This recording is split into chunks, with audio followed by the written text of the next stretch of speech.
Hello दोस्तों, NSDPI education channel पर मैं मंटू आपका स्वागत करता हूं। दोस्तों, NSDPI का मतलब national skill development program in India होता है। वैसे तो NSDPI में कई कोर्सेज रन कर रहे हैं, परंतु एक कोर्स एंटिटी खास है, नर्सरी टीचर ट्रेनिंग। इसका फुल फॉर्म होता है, एंटिटी का full form nursery teacher training. दोस्तों, फर्स्ट ईयर पेपर 1A का मैं आपको आज फर्स्ट नंबर क्वेश्चन बताऊंगा। पेपर 1A जो है चाइल्ड साइकोलॉजी है, बाल मनोविज्ञान है। क्या है? बाल मनोविज्ञान।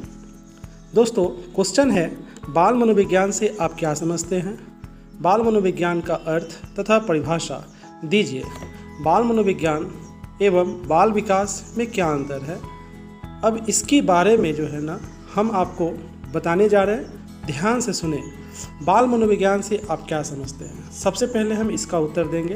बाल मनोविज्ञान की वह शाखा है जो बच्चों के मानसिक, भावनात्मक, सामाजिक, नैतिक और बौद्धिक विकास का अध्ययन करती है। यह अध्ययन जन्म से लेकर किशोरावस्था तक की मानसिक प्रक्रियाओं, व्यवहार, सोचने समझने की क्षमता, स्मरण शक्ति, कल्पना शक्ति और निर्णय लेने की क्षमता को समझने में मदद करता है। दोस्तों, आपको समझ में आया होगा। अब मैं बताने जा रहा हूँ बाल मनोविज्ञान का अर्थ। बालकों की मानसिक, बौद्धिक, सामाजिक, नैतिक और संवेगात्मक अवस्था का अध्ययन होता है। यह जानने में सहायक होता है कि बच्चे कैसे सीखते हैं, उनका व्यवहार कैसे विकसित होता है तथा वे अपने वातावरण के साथ किस प्रकार सामंजस्य स्थापित करते हैं। दोस्तों, अब मैं बाल मनोविज्ञान की परिभाषा कुछ मनोवैज्ञानिकों के द्वारा दिए गए वो मैं बता रहा हूँ। जैसे क्रो एंड क्रो के कहने के अनुसार है, उनके अनुसार क्रो एंड क्रो एक दार्शनिक थे, एक मनोवैज्ञानिक थे। उन्होंने बाल मनोविज्ञान का डिफिनेशन कुछ इस प्रकार दिया कि बाल मनोविज्ञान वह विज्ञान है जो बालकों के शारीरिक, मानसिक, सामाजिक एवं नैतिक विकास का अध्ययन करता है। फिर जीन पियाजे ने भी बाल मनोविज्ञान की परिभाषा दी। बाल मनोविज्ञान बालक के संज्ञानात्मक विकास का वैज्ञानिक अध्ययन है जिसमें उनकी सोचने, समझने और सीखने की प्रक्रिया सम्मिलित होती है। ठीक उसी प्रकार रॉस एक मनोवैज्ञानिक है। रॉस ने भी एक परिभाषा दे दिया। बाल मनोविज्ञान में उन कारकों का अध्ययन किया जाता है जो बालकों के व्यवहार, चिंतन एवं भावना को प्रभावित करते हैं। दोस्तों, इतना तक तो आप लोग जान गए। अब मैं बताने जा रहा हूँ बाल मनोविज्ञान एवं बाल विकास में क्या अंतर है, इसके बारे में भी सुन लें। बाल मनोविज्ञान, बाल विकास, ठीक है। जैसे परिभाषा के आधार पर बाल मनोविज्ञान को इस तरह से कहा जा सकता है, बालक के मानसिक, संज्ञानात्मक, भावनात्मक और व्यवहारिक विकास का अध्ययन ही बाल मनोविज्ञान है। फिर अगर परिभाषा के आधार पर अगर बाल विकास का डिफिनेशन पूछा जाए तो सुने, बालक के संपूर्ण विकास शारीरिक, मानसिक, सामाजिक, बौद्धिक का अध्ययन है। ठीक है, बाल विकास शारीरिक, मानसिक, सामाजिक, बौद्धिक का अध्ययन, संपूर्ण अध्ययन, ठीक है, बाल विकास के अंतर्गत आता है। अब मैं मुख्य क्षेत्र के आधार पर अगर जानना चाहें कि बाल मनोविज्ञान क्या है, तो बाल मनोविज्ञान सीखने की प्रक्रिया है। ठीक है, किसकी प्रक्रिया है? सीखने की प्रक्रिया है। ठीक है, और व्यवहार, चिंतन, संज्ञानात्मक विकास, ये तीनों हैं। अब बाल विकास मुख्य क्षेत्र के आधार पर देखा जाए तो शारीरिक वृद्धि, मानसिक परिपक्वता, नैतिकता, सामाजिकता आदि है। अब मैं उद्देश्य के आधार पर अगर बाल मनोविज्ञान को देखता हूँ तो यह समझना है कि बच्चा कैसे सोचता है, महसूस करता है और व्यवहार करता है। और बाल विकास में अगर देखा जाए तो बच्चे के संपूर्ण विकास की प्रक्रिया को समझना है। संपूर्ण विकास ना, शरीर बढ़ने से लेकर उसका भाषा सरलता की तरफ बढ़ रहा है, इसको भी देखना। ये पूरा विकास जो है ना देखा जाता है। अब मैं शिक्षा पर प्रभाव के आधार पर देख रहा हूँ बाल मनोविज्ञान को, तो सुने, शिक्षण विधियों को प्रभावी बनाने में सहायक बाल मनोविज्ञान ही करता है। शिक्षण विधि को प्रभावी बनाने के लिए बाल मनोविज्ञान जगह जगह पर जो है ना आपकी हेल्प करता है। और बाल विकास में बालक की शारीरिक एवं मानसिक क्षमता के अनुसार शिक्षा का निर्धारण होता है। देखिए, बालक की मानसिक स्थिति कैसा है, उसी की स्थिति के अनुसार जो है ना उसको अध्ययन कराना होता है, बताना होता है, शिक्षा देना होता है। समझ में आया दोस्तों?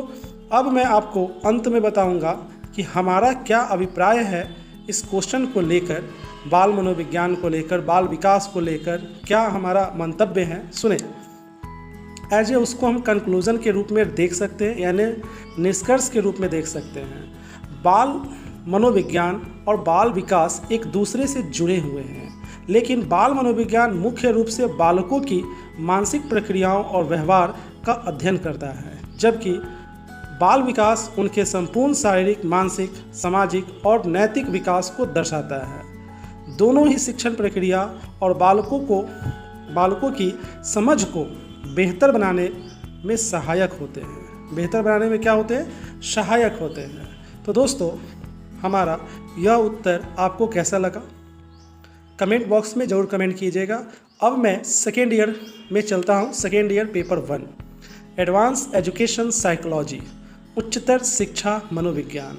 दोस्तों, यूनिट 1 है, चैप्टर 1 है मनोविज्ञान एवं शिक्षा, यानी कि साइकोलॉजी एंड एजुकेशन। मैं इसमें आपको फर्स्ट नंबर क्वेश्चन बताने जा रहा हूँ, ध्यान से सुने। शिक्षा शब्द का अर्थ स्पष्ट करें। शिक्षा शब्द का अर्थ स्पष्ट कीजिए तथा शिक्षा की सामग्री का संक्षिप्त विवरण दीजिए। अब मैं शिक्षा शब्द का अर्थ बताने जा रहा हूँ। शिक्षा शब्द संस्कृत के शिक्ष धातु से बना है, जिसका अर्थ है सीखना, जानना या अध्ययन करना। शिक्षा व्यक्ति के ज्ञान, कौशल, आचरण और दृष्टिकोण के विकास की प्रक्रिया है। यह व्यक्ति को समाज में एक योग्य और जिम्मेदार नागरिक बनने में सहायता करती है। अब मैं बताने जा रहा हूँ संक्षिप्त विवरण शिक्षा का। शिक्षा की सामग्री का संक्षिप्त विवरण। शिक्षा की सामग्री वे सभी तत्व होते हैं जो शिक्षण प्रक्रिया को प्रभावी बनाते हैं। इसे मुख्य रूप से 3 भागों में विभाजित किया जा सकता है। पहला भाग क्या है? सैद्धांतिक सामग्री, थ्योरेटिकल कंटेंट। इसमें पाठ्य पुस्तकें, लेख, शोध पत्र और अन्य शैक्षिक संसाधन शामिल होते हैं जो छात्रों को विषय की गहरी समझ प्रदान करते हैं। दूसरा है व्यावहारिक सामग्री, प्रैक्टिकल कंटेंट। इसमें प्रयोगशालाओं में किए जाने वाले प्रयोग, कार्यशालाएं, शैक्षणिक दौरे और अन्य व्यावहारिक गतिविधियां शामिल होते हैं, जिससे छात्र अनुभवजन्य ज्ञान प्राप्त करता है। तीसरा है सांस्कृतिक एवं नैतिक सामग्री, कल्चरल एंड मोरल कंटेंट। इसमें नैतिक शिक्षा, सांस्कृतिक मूल्यों, नैतिक कहानियों और सामाजिक व्यवहार को सिखाने वाले तत्व शामिल होते हैं, जो व्यक्ति के समग्र विकास में सहायक होते हैं। शिक्षा की यह सामग्री व्यक्ति के बौद्धिक, व्यवहारिक और नैतिक विकास में महत्वपूर्ण भूमिका निभाती है। दोस्तों, हमारे शिक्षा का उद्देश्य क्या होता है, वह भी इस प्रश्न में आपको बता देना है। शिक्षा का उद्देश्य, शिक्षा केवल जानकारी देना नहीं है, बल्कि यह व्यक्ति के संपूर्ण विकास की प्रक्रिया है। इसके मुख्य उद्देश्य निम्नलिखित हो सकते हैं, जैसे ज्ञान का विकास। शिक्षा व्यक्ति को विभिन्न विषयों की जानकारी देकर उसकी बौद्धिक क्षमता बढ़ाती है। दूसरा है चरित्र निर्माण। यह नैतिकता, सदाचार और अनुशासन का विकास करती है। तीसरा है रोजगार हेतु योग्यता। शिक्षा व्यक्ति को व्यावसायिक और तकनीक कौशल प्रदान करती है, जिससे वह आत्मनिर्भर बन सके। चौथा है सामाजिक विकास। यह सामाजिक मूल्यों, समानता और लोकतांत्रिक सिद्धांतों को बढ़ावा देती है। पांचवा है रचनात्मकता और नवाचार। शिक्षा व्यक्ति की सृजनात्मकता, सोच और नवीन विचारों को विकसित करने में सहायक होती है। अंत में छठा है नागरिक जिम्मेदारी। यह व्यक्ति को समाज और राष्ट्र के प्रति उत्तरदायी बनाती है। दोस्तों, इतना सब कुछ जानने के बाद भी निष्कर्ष अभी बाकी है, कंक्लूजन अभी बाकी है। शिक्षा केवल परीक्षा पास करने का साधन नहीं है, बल्कि यह व्यक्ति के बौद्धिक, व्यवहारिक, सामाजिक और नैतिक विकास का एक महत्वपूर्ण साधन है। एक समुचित शिक्षा व्यवस्था से ही समाज और राष्ट्र का समग्र विकास संभव है।